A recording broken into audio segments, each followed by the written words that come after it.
Hello everyone, कैसे हैं आप लोग। Welcome back to my channel that is Abhilasha blogs. I hope कि आप लोग अच्छे होंगे। और आज है ट्यूसडे, बजरंग बली का दिन है, तो आप सभी को ट्यूसडे की ढेर सारी शुभकामनाएं। तो आज का जो मेरा ये ब्लॉग है, इसमें मैं आपको सी-टेट का कुछ टॉपिक पढ़ाने वाली हूँ, बताने वाली हूँ, जो कि आज सुबह मैंने थोड़ा सा पढ़ा और नोट डाउन किया है, थोड़े से नोट्स बनाए हैं। तो कल मैं एक वीडियो मैंने डाउनलोड किया था, तो आज सुबह मैं वही देख रही थी। तो जैसा कि आपका पेपर 1 होता है सी-टेट में, तो उसमें आपका ईवीएस आता है। तो ईवीएस में बेसिकली क्लास 1 to 5 के लिए आपके ईवीएस में साइंस भी होता है, आपका एनवायरमेंटल स्टडी भी होती है, आपका सोशल साइंस भी होता है। तो ईवीएस होता है एक तरीके से एनवायरमेंटल स्टडी, जिसमें आपका science, social science, environmental study सब कुछ कंबाइन करके आता है। जब आप पेपर 2 देते हैं यानी 6 to 8 के लिए, तो वहाँ पे आपका सिर्फ साइंस होता है। तो यहाँ पे पेपर 2 के लिए 30 क्वेश्चन साइंस के होते हैं, जो कि प्योर साइंस होता है। और जब आप पेपर 1 के लिए प्रिपेयर करते हैं, तो उसमें आपका ईवीएस जो होता है वो साइंस और एनवायरमेंटल स्टडी सब कुछ मिला जुला के होता है। तो उसका आज एक वीडियो मैं देख रही थी पार्ट 1, जिसमें मुझे कुछ क्वेश्चन अच्छे लगे, तो मैंने वो नोट डाउन किए हैं और उन्हें मैं आपके साथ शेयर करने वाली हूँ। तो ये जो क्वेश्चन है ना, ये सी-टेट में प्रीवियस ईयर में पूछा जा चुका है। ठीक, ट्राई करूँगी वीडियो बहुत लंबा ना हो।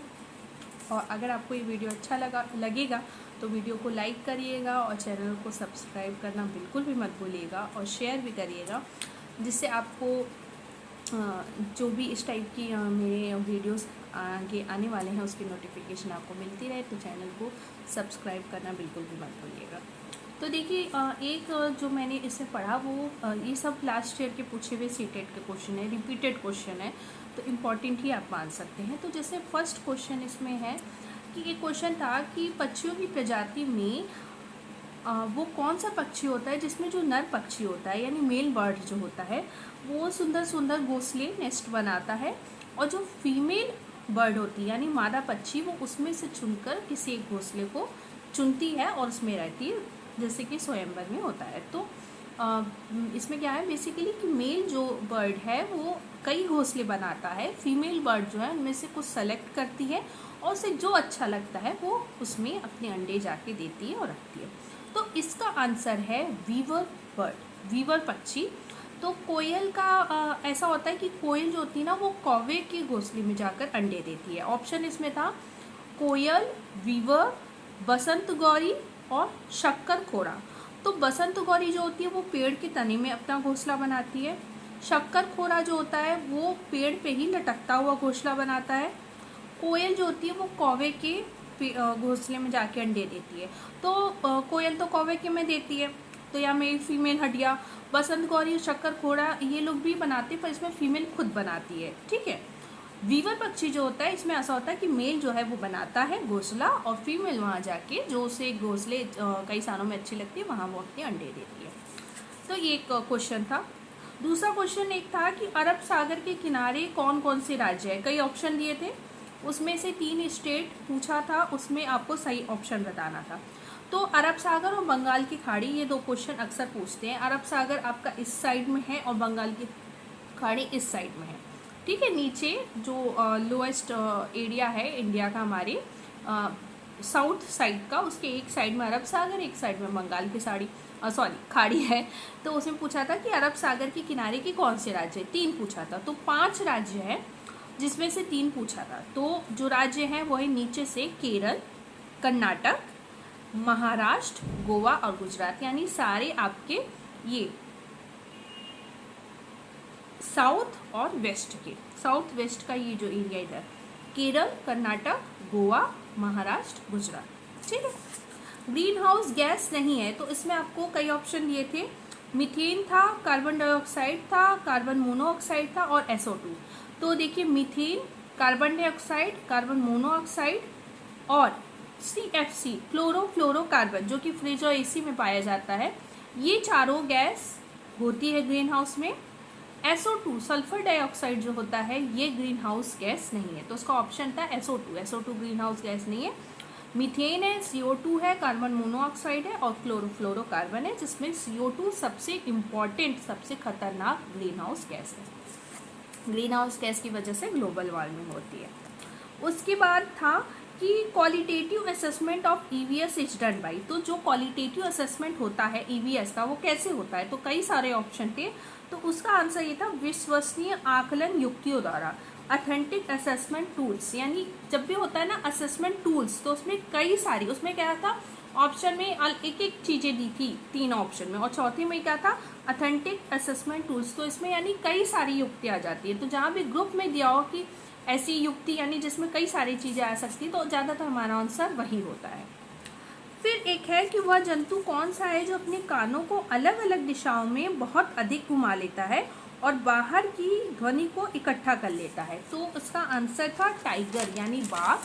तो उस बाघ की खासियत है कि वो अपने कान को चारों तरफ दिशाओं में कहीं भी घुमा लेता है और ध्वनि को वो बहुत जल्दी इकट्ठा कर लेता है। कुछ और इन्फॉर्मेशन उसमें बताई जा रही थी बाघ से रिलेटेड, वो ये था कि बाघ की जो देखने की क्षमता है वो मनुष्य से 6 गुना ज़्यादा होती है और बाघ 3 किलोमीटर तक देख सकता है। तो ये खासियत है, मतलब सर ऐसा बोल रहे थे कि ये भी क्वेश्चन सीटेट में पूछा है। आपको पता है कि सीटेट में क्वेश्चन रिपीट होते हैं, तो उसमें ये भी पूछा हुआ था, तो इसलिए उन्होंने ये बताया, मैंने भी इसे नोट कर लिया है कि बाघ में जो देखने की क्षमता होती है वो 6 गुना ज़्यादा होती है ह्यूमन से, और 3 किलोमीटर दूर तक की वो देख सकता है। फिर एक था क्वेश्चन नेक्स्ट कि पश्मीना ऊन जो है वो किस जानवर से मिलता है। तो पश्मीना ऊन, देखिए अगर आज का वीडियो ज़्यादा लंबा होगा तो मैं 12-13 मिनट तक का वीडियो रखूँगी, 10-12 क्वेश्चन सॉल्व कराऊँगी, और फिर मैं जो पार्ट 2 इस वीडियो का होगा उसमें मैं बचे हुए जो मतलब टोटल 30 क्वेश्चन थे, 13-14 में इसमें करवा दूंगी और बचे 15-16 में पार्ट 2 में करवा दूंगी, जिससे आपको बहुत बोरिंग भी वीडियो ना लगे और वीडियो बहुत लेंथी भी ना हो। ठीक है, ये था कि पश्मीना ऊन किस जानवर से मिलता है। तो इसमें आंसर था कि चांगप्पा जनजाति जो लद्दाख और तिब्बत में पाई जाती है, वो चांगप्पा एक जनजाति है। वहाँ पे बकरी जो होती है, तो बकरी के बाल से पश्मीना ऊन बनता है। तो चांगप्पा जनजाति जहाँ रहती है उससे 5000 मीटर ऊंचाई पे एक जो जगह है वहाँ पे जो बकरी पाई जाती है, उस बकरी के बाल से पश्मीना ऊन बनता है। और इस बकरी का जो 6 बाल होता है वो हमारे 1 बाल के बराबर होता है। आप सोच सकते हैं कि ब्रेथ कितनी है, हमारा 1 बाल और बकरी का 6 बाल। और कितना टाइम लगता है ये भी क्वेश्चन पूछा हुआ है लास्ट ईयर, मतलब पिछले सालों में सीटेट में, कि ये पश्मीना जो ऊन है वो बनाने में कितना टाइम लगता है। तो 250 घंटे लगते हैं। ठीक है, ये भी पूछा हुआ है 250 घंटे, कितना टाइम लगता है, 250 घंटे। और एक स्वेटर जो होता है पश्मीना का वो नॉर्मल कितने स्वेटर के बराबर होता है, तो 6 स्वेटर के बराबर होता है। ठीक है, ये 2-3 क्वेश्चन पश्मीना ऊन से। मच्छरों से फैलने वाले रोग कौन से नहीं हैं। तो देखिए मच्छरों से मलेरिया होता है, डेंगू होता है, चिकनगुनिया होता है, और चौथा ऑप्शन था निमोनिया। तो निमोनिया गलत है, क्योंकि मच्छरों से मलेरिया होता है, डेंगू होता है, चिकनगुनिया होता है, निमोनिया नहीं होता है। और मलेरिया की दवा जो होती है वो सिनकोना पेड़ की छाल से मिलती है, ये भी पूछा हुआ है। उसके बाद है नेक्स्ट क्वेश्चन कि पर्यावरण अध्ययन की पाठ्य पुस्तक विद्यार्थियों की मदद कैसे करती है। तो इसमें लिखा है कि सभी संसाधनों के द्वारा ज्ञान की रचना करने में मदद करती है। मतलब EVS बच्चों को कैसे हेल्प करता है, तो सभी संसाधनों के द्वारा ज्ञान की रचना करने में हेल्प करता है।